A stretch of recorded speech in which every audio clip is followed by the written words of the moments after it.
Hello travelers and welcome back to the Tavern. I'm Mike, your host, and today marks a new chapter for the channel. From now on, I'll be joining you here in person to guide these stories into the strange and unexplained. And I won't be alone. Joining me is Arthur, our local cryptid expert, here to uncover the legends, sightings, and mysteries that wait beyond the firelight. Hello everyone, glad to be here. So grab a seat, settle in, and let's begin. North Dakota looks quiet from the outside. Open roads, frozen rivers, lonely lakes, and miles of open land. But under the calm surface, the state has collected some very strange stories. Tonight, we're looking at 7 strange creatures and legends connected to North Dakota. From the Devils Lake Serpent, to Walking Sam, Miniwashitu, and even one of the strangest Bigfoot stories ever tied to a military base. Some of these come from old traditions, others come from modern sightings, and a few are disturbing enough that they still feel hard to explain. And to guide us through these strange reports, I'm handing this over to our local cryptid expert, who has been tracking the darkest legends hiding across North Dakota. Not every strange creature connected to North Dakota comes from ancient legends or terrifying encounters. Some stories appear in far more unexpected ways, including modern jokes that end up becoming part of local folklore. One of the strangest examples is the so-called pot Sasquatch, linked to Minot Air Force Base in Minot, North Dakota. The story began in October 2018 when the United States Air Force published a humorous article on its official website. The post was meant to warn service members about the dangers of using marijuana, especially since Canada had recently legalized it and the border sits relatively close to North Dakota.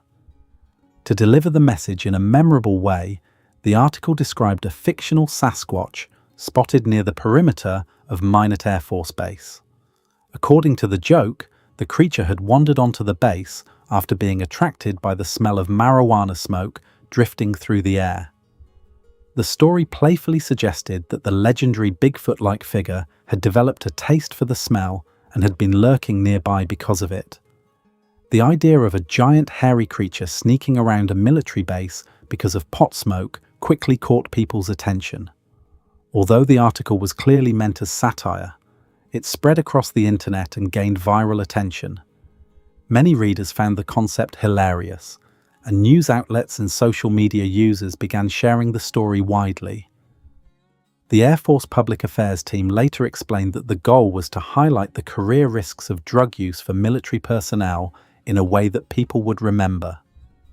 Even though everyone understood it was a joke, the story stuck in people's minds. Residents around Minot, North Dakota, still occasionally reference the legendary pot Sasquatch when talking about strange local stories. In a strange way, the humorous article managed to create a small piece of modern folklore tied to the area. Unlike traditional cryptids that come from long-standing legends or unexplained sightings, the pot Sasquatch shows how quickly new myths can appear in the digital age. A simple joke published online managed to spread around the world and briefly turned into a quirky local legend. The Minot Air Force Base pot Sasquatch feels more amusing than frightening because the entire story started as a humorous warning about marijuana, turning a serious message into a bizarre tale about a Bigfoot wandering near Minot, North Dakota. Well, this one is clearly more comedy than creature case. What I like about it is how a simple Air Force warning turned into a weird little piece of folklore. There are no real sightings here, no mystery tracks, and no serious evidence. But the story works because the image is so funny. Bigfoot wandering around an Air Force base because of marijuana smoke is strange enough to be remembered. To me, this is a good example of how modern folklore can start online as a joke, spread fast, and become part of local conversation, even when everyone knows it began as a joke. The strongest part of the case is not evidence, but memorability. Pot Sasquatch may not be scary, but it definitely earns a place at the weird end of the North Dakota creature shelf. After reviewing reports, witness consistency, and available evidence, the Minot Air Force Base pot Sasquatch receives a level 1 campfire legend. On August 26, 1975, a strange encounter took place near Bismarck, North Dakota, along Interstate 94. Sandra Larson, her daughter, and her daughter's boyfriend were driving toward the city at around 4 a.m. when something unusual appeared in the sky. They noticed between 8 and 10 bright glowing orbs descending slowly toward the road. As the lights moved closer to their car, the air filled with a deep rumbling sound that reminded them of thunder, and the three witnesses began to feel disoriented. Sandra and her daughter both reported that when the lights approached, their bodies suddenly froze. They felt stuck in their seats, unable to move or react, even though they were fully aware of what was happening around them. Then, without any clear explanation, everything seemed to shift. When the strange moment ended, Sandra discovered she was sitting in the back seat of the car, while her daughter was now behind the wheel. Neither of them remembered changing places. The confusion became even more disturbing when they stopped at a gas station soon after the incident. They checked the time and realized that nearly an hour had passed, yet none of them had any memory of what happened during that missing time. This unexplained gap left them searching for answers. The case later attracted attention from psychologist R. Leo Sprinkle from the University of Wyoming. Through hypnosis sessions with Sandra Larson, he attempted to recover the memories from that lost hour. During these sessions, Sandra described being taken aboard an unfamiliar craft by strange beings. She struggled to describe the inside of the craft, explaining that it looked unlike anything she had ever seen. According to her hypnotic recollection, the beings carried out unusual medical examinations. One moment she remembered clearly involved a metal tool being used to scrape inside her nostril, while a clear liquid was spread across parts of her body. The procedures felt clinical and unsettling, although she could not fully explain their purpose. The appearance of the beings was the most disturbing detail of her account. Sandra described them as looking like mummies, with bulging eyes and bodies wrapped in strange coverings. Their arms seemed mechanical, built from segmented pieces that reminded her of toy construction parts, similar to Meccano sets. Because of this description, the case became known as the Bismarck Alien Mummy, or the Alien Meccano Mummy sighting. Many researchers and skeptics questioned the story, suggesting the experience could have been caused by hallucinations, stress, or psychological factors. Even so, the incident became one of the more unusual UFO abduction claims connected to Bismarck, North Dakota. Investigators studying UFO reports often reference this case when discussing how memory, trauma, and perception can influence what witnesses believe they experienced. The Bismarck Alien Mummy case remains an eerie mystery connected to the dark highway outside Bismarck, North Dakota, where 3 people saw strange lights and lost an entire hour of their lives. This creature feels especially unsettling because its mummy-like body and mechanical arms sound unlike anything normally reported in alien encounters. What stands out to me is how weird the witness details are. The glowing orbs, the frozen bodies, the switched seats, and the missing hour all makes this more than a simple light in the sky report. Sandra's hypnosis memories are unsettling, especially the mummy-like beings with mechanical arms, because that image feels very different from the usual alien descriptions. At the same time, hypnosis can be tricky and it can mix real fear with suggested or confused memories. To me, the strongest part of the case is that 3 people were involved in the original highway incident. The weakest part is that the most bizarre details came later, after hypnosis, which makes them harder to prove. Still, this story stays memorable because it feels like a collision between a UFO sighting, missing time, and something almost undead. After reviewing the reports, witness consistency, and available evidence, the Bismarck Alien Mummy receives a level 2, doubtful rumor. Not all legendary creatures in North Dakota come from lakes or forests. Some stories describe entities that seem far closer to human life and far more unsettling. One of the most disturbing figures in regional folklore is known as Walking Sam, a tall, shadowy presence said to appear on the Standing Rock Indian Reservation near the communities around Fort Yates, North Dakota. According to the legend, Walking Sam is a towering figure that stands around 7 feet tall. Witness descriptions portray him as a dark silhouette wearing a long coat and a tall stovepipe hat. People say he moves silently through the night, watching and waiting. The stories claim that this entity targets lonely or depressed individuals, especially teenagers, slowly influencing them with overwhelming feelings of despair. Many accounts describe Walking Sam as a presence that appears outside homes or near windows, silently observing its victims. People who claim to have seen the figure say that its appearance fills them with a deep sense of dread and hopelessness. In the legend, Walking Sam's purpose is to collect the souls of those who take their own lives after falling under his influence. The story became especially chilling during the 1970s when a troubling number of suicides and suicide attempts were reported on the Standing Rock Indian Reservation in North Dakota and South Dakota. Some community members believed an evil spirit was responsible for driving young people towards self-destruction. During that time, rumors spread that the dark figure known as Walking Sam was behind these tragedies. Over the years, the legend has grown and taken on additional strange elements. Some believers even linked the story to reports of a mysterious Bigfoot-like body allegedly discovered on the reservation, though these claims remain unverified and highly controversial. The connection only added more mystery to an already disturbing story. From an outside perspective, Walking Sam might sound like a frightening tale created to explain painful events. Yet within many indigenous traditions, the spirit world is seen as closely connected to everyday life. Stories about powerful spirits are not always viewed as simple myths, but as part of a larger understanding of the world and the forces that influence it. The legend also reflects very real struggles faced by many native communities.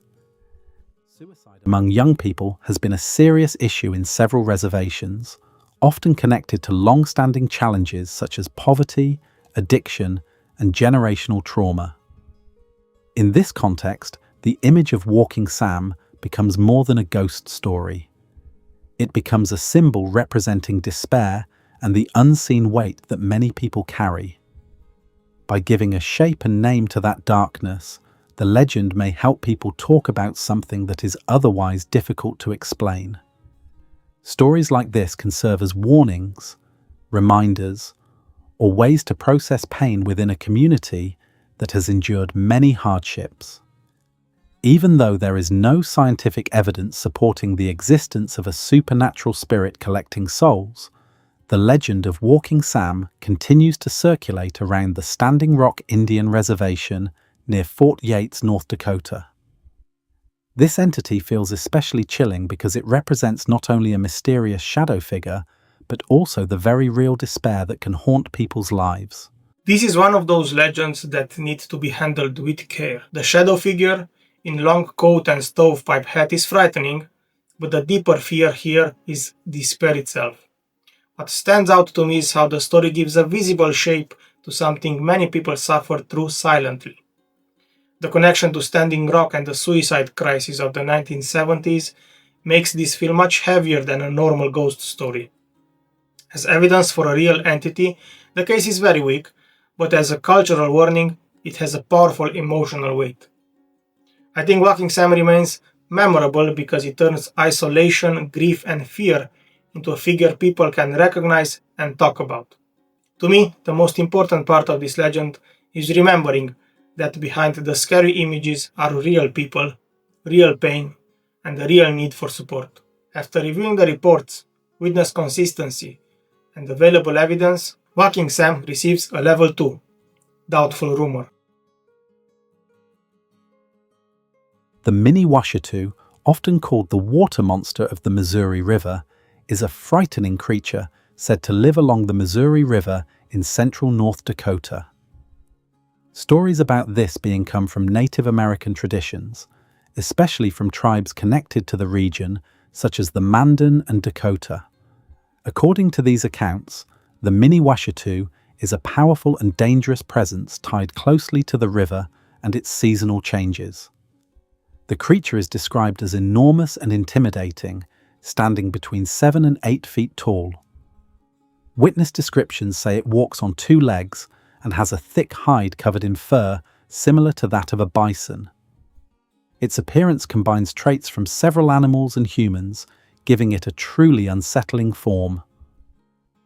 The Miniwashitu reportedly has a single large eye in the center of its forehead, with one curved bison horn rising above it. Its feet resemble elk hooves, while its hands appear human-like. Along its spine runs a row of sharp, jagged points that stick out like the teeth of a giant saw, adding to its terrifying look. The Miniwashitu also plays a role in local traditions connected to the Missouri River's yearly cycle. According to native stories, the creature becomes more active during the warmer months when the ice covering the river begins to break apart. People believed the monster itself smashed through the ice as it traveled upstream, helping trigger the spring breakup of the frozen river.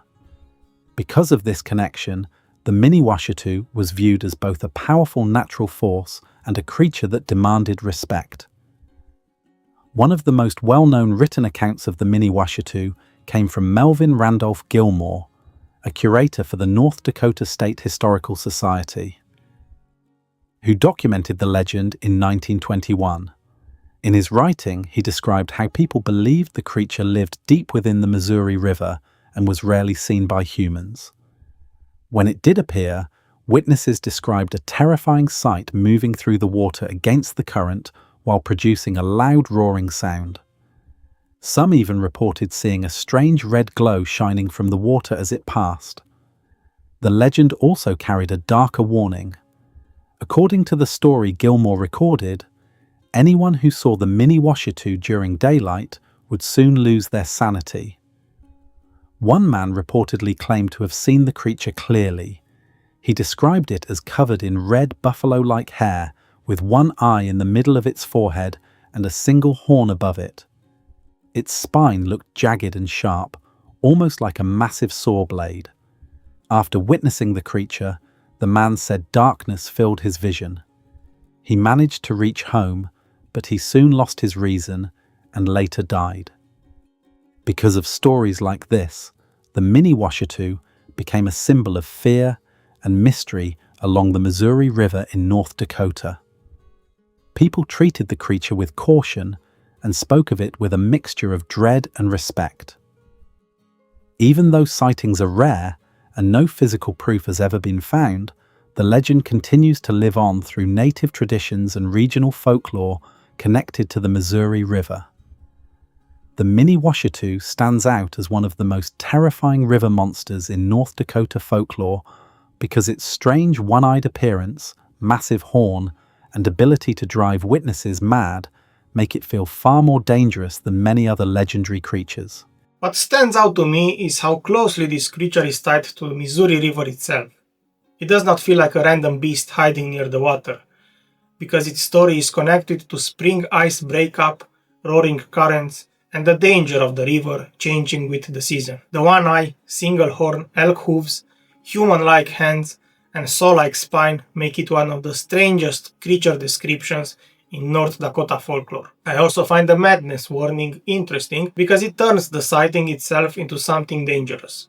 The strongest part of this case is its cultural weight and the way Melvin recorded the legend in 1921. The weakest part is that there are rare sightings and no physical evidence. To me, the Miniwashitu feels less like an animal report and more like a powerful warning about respecting a river that could take a life without mercy. After reviewing the reports, witness consistency, and available evidence, the Miniwashitu receives a level 2, doubtful rumor. The legend of the Devils Lake Serpent comes from Devils Lake in Ramsey and Benson counties, North Dakota. This large lake sits in the northeastern part of the state and has long carried a sense of mystery. Long before modern sightings appeared in newspapers, the Dakota people considered the lake sacred and called it Miniwashitu, which means mysterious water or sacred water. Stories connected to the lake often spoke about powerful spirits living beneath its surface, including a horned serpent that played an important role in local beliefs. The monster legend gained wider attention during the late 1800s and early 1900s when settlers and newspapers began reporting strange sightings on the lake.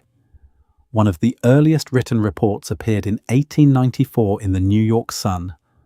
According to the article, witnesses claimed they saw a massive creature swimming about half a mile from shore. It had jaws similar to an alligator, glowing red eyes, and a tail estimated to stretch around 80 feet long. As it moved across the water, it left a bright wake trailing behind it. Another report surfaced on July 21, 1915, in the Grand Forks Daily Herald. Several witnesses described seeing a long creature stretched across the surface of Devils Lake about a quarter-mile from the shoreline. They estimated its length between 50 and 60 feet, with a body diameter between 1 and 2 feet. The sighting created excitement in the region and strengthened the growing legend of a mysterious serpent living in the lake. Descriptions of the creature share many similarities. Most accounts mention a long serpentine body that can reach between 50 and 80 feet in length. Some witnesses described the creature as slimy green, while others reported black scales covering its body. A few reports also mentioned large fins or horn-like projections near its jaws. The creature usually appeared at a distance from shore and moved smoothly through the water while leaving a visible trail behind it. The legend also connects to older Dakota traditions about a powerful horned serpent known as Unsettling. In these stories, the serpent battled giant thunderbirds before being driven into the waters of Devils Lake. Some versions of the tale say the creature rises from deep openings at the bottom of the lake. In certain warnings told to children, the serpent was said to come out of the water and snatch anyone who wandered too close to the shoreline. Skeptics have pointed out that no solid evidence has ever confirmed the existence of the Devils Lake Serpent. No clear photographs, remains, or physical proof have been discovered. Some researchers believe the sightings may have been misidentified animals, floating debris, or exaggerated stories shared through local storytelling. Others suggest that the old Dakota serpent legends may carry spiritual meaning rather than describing a real animal. Even with these explanations, the legend continues to live on around Devils Lake in North Dakota. The lake remains a popular place for fishing, recreation, and cultural tourism, and the serpent story still appears in regional media and local discussions. It has become part of the area's identity, similar to how other famous lake monsters are tied to specific locations around the world. What interests me most is how this story sits between folklore and eyewitness claims. The older Dakota connection gives the lake a sacred and mysterious feeling that makes the legend more powerful. Then, the newspaper reports add another layer because they describe a huge serpent seen by people near the water. I think the strongest detail is the repeated image of a long creature moving across the surface and leaving a wake behind it. At the same time, there is no physical evidence, and the distant shape on a large lake can easily turn into something bigger in the mind. To me, this creature may represent both a fear of deep water and respect for a place people believed held real spiritual power. The Devils Lake Serpent remains memorable because it belongs to the lake as much as the water itself. After reviewing the reports, witness consistency, and available evidence, the Devils Lake Serpent receives a level 3, unexplained tale.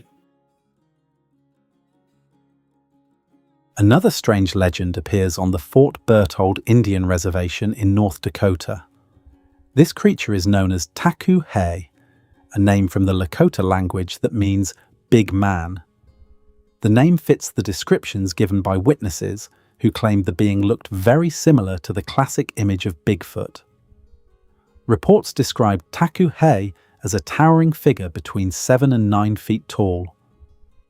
Witnesses said the creature was covered in thick, shaggy fur and had a large human-like shape. Its appearance reminded many people of the well-known Sasquatch stories told across North America.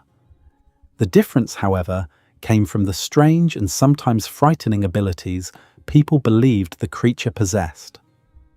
The first modern reports of Taku-He began in 1977 on the Fort Berthold Indian Reservation in North Dakota. A film crew scouting locations for a movie reportedly discovered large humanoid footprints in the area. News of the strange tracks spread quickly through the community. Soon afterward, several residents began reporting their own encounters with a tall, hairy creature moving through the forests. One of the most dramatic accounts came from a man named Lamar Bear Ribs. He claimed to have seen Taku-He up close. According to his story, the creature looked like a massive hairy man standing in the wilderness. Bear Ribs said that the moment he saw it, the experience overwhelmed him so strongly that he suffered a seizure. His claim added to the growing sense of fear and mystery surrounding the sightings. Stories about Taku-He also included unsettling supernatural elements. Some people believed the creature had the ability to drive a person insane or even cause death with a single glance. These frightening traits made the creature feel less like a simple unknown animal and more like a powerful spirit or curse. The idea carried similarities to other legends across North America involving dangerous supernatural beings. During September of 1977, reports continued to circulate around the reservation. Some people claimed livestock had been mutilated in the area, while others spoke about strange lights or unidentified flying objects appearing in the sky. These additional stories added even more mystery to the Taku-He sightings and made the situation feel like a full paranormal event. The timing of these sightings also played a role in how the story spread.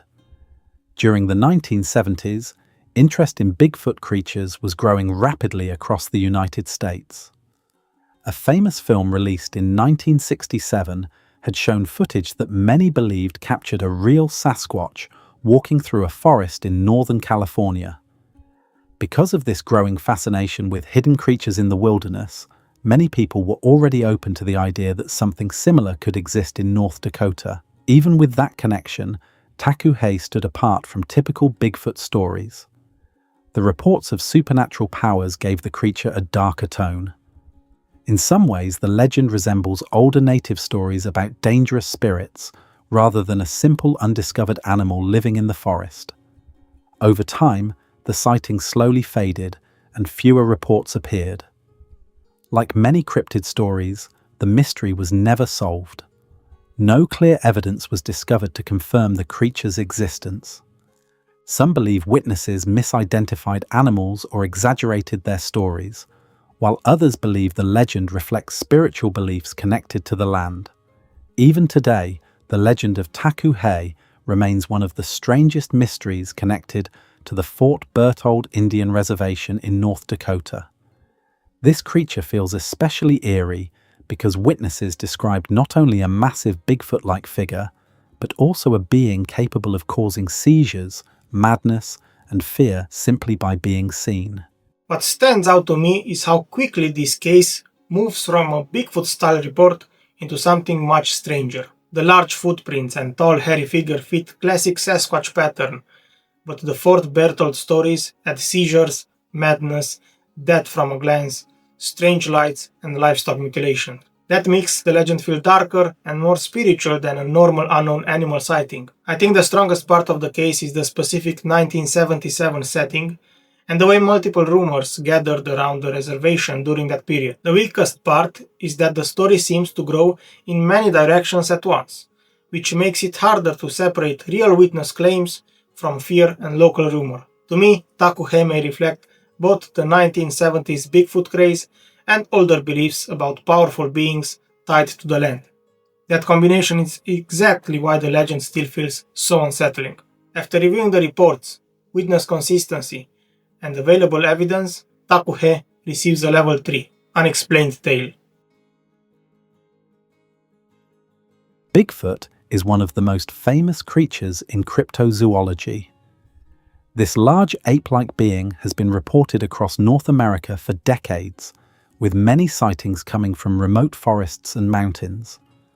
While the Pacific Northwest often receives the most attention, another place with a surprising number of encounters is North Dakota.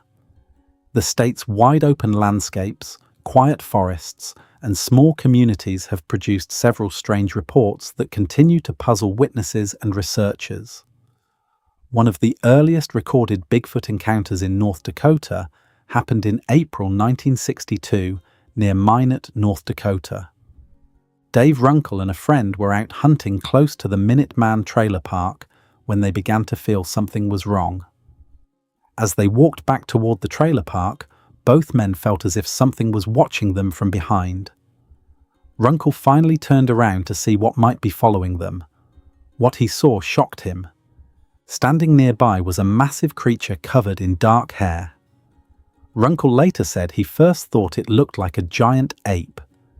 The creature stood very tall, with long arms and a hairless face. What frightened him most was the expression on the creature's face, which he described as hostile and threatening. As the creature began moving toward them, the two men panicked. They immediately ran back toward the trailer park without looking back. The encounter left a lasting impression on Runkle, and later became one of the earliest documented Bigfoot sightings in North Dakota. Investigators later classified it as a strong witness report and an important moment in the state's Bigfoot history. More than 40 years later, another series of sightings brought the creature back into the spotlight. In February 2004, several unusual encounters were reported along Highway 22 in western North Dakota near Mandaree. Over the course of 3 days, multiple witnesses described seeing a large bipedal creature traveling through the area. The first discovery came on February 22nd, when Dennis Fox Jr., a tribal government employee, found a line of enormous footprints in the snow about 10 to 15 miles south of Mandaree, North Dakota. The tracks had long strides and looked far too large to belong to a human. Fox photographed the prints and reported the discovery to local authorities. As word spread through the community, more reports began appearing. On February 23rd, another sighting was reported near Mandaree. Then on February 24th, 2 men driving along Highway 22 said they saw a large, hairy creature walking near a trailer court. An adult woman and a child nearby also reported seeing the same figure, which strengthened the credibility of the sighting. The footprints discovered in the snow added another layer of mystery. Some of the tracks measured around 18 inches long and 8 inches wide, with a stride close to 4 feet. The depth of the prints suggested a heavy creature had created them. A group of locals later followed the trail of footprints for nearly 300 yards, carefully examining each massive impression left behind. The story took a tragic turn shortly afterward. One of the witnesses who had helped investigate the tracks, a 49-year-old man, suddenly died from a brain aneurysm only days after the event. His unexpected death shocked the community and added an eerie atmosphere to the already mysterious sightings. Some locals even whispered about a connection between the encounter and the man's death, although no evidence supported that idea. The Highway 22 sightings remain one of the most unusual Bigfoot events reported in North Dakota. Multiple witnesses, physical footprints, and several encounters happening within a short time created a case that still attracts attention from researchers today. Even though no clear proof of Bigfoot has ever been found in North Dakota, the reports from Minot and the sightings along Highway 22 near Mandaree continue to fuel the mystery. These encounters suggest that if a large unknown creature exists in the region, the remote landscapes of North Dakota would be a place where it could stay hidden for a long time. What makes North Dakota Bigfoot interesting to me is that these reports do not all come from one single moment or one excited crowd. The 1962 encounter feels personal and frightening, especially with Dave Runkle describing a tall, dark-haired figure that seemed hostile as it moved toward him. Decades later, the Highway 22 sightings added a different kind of weight with multiple witnesses and large tracks found in the snow. These footprints matter because they gave people something physical to follow, even if they were never proven to be from an unknown creature. The sudden death of one witness makes the story feel more eerie, but I would treat that as a coincidence unless stronger evidence appears. To me, the strongest part of this case is the mix of close-range fear, repeated sightings, and possible track evidence. North Dakota Bigfoot may not be proven,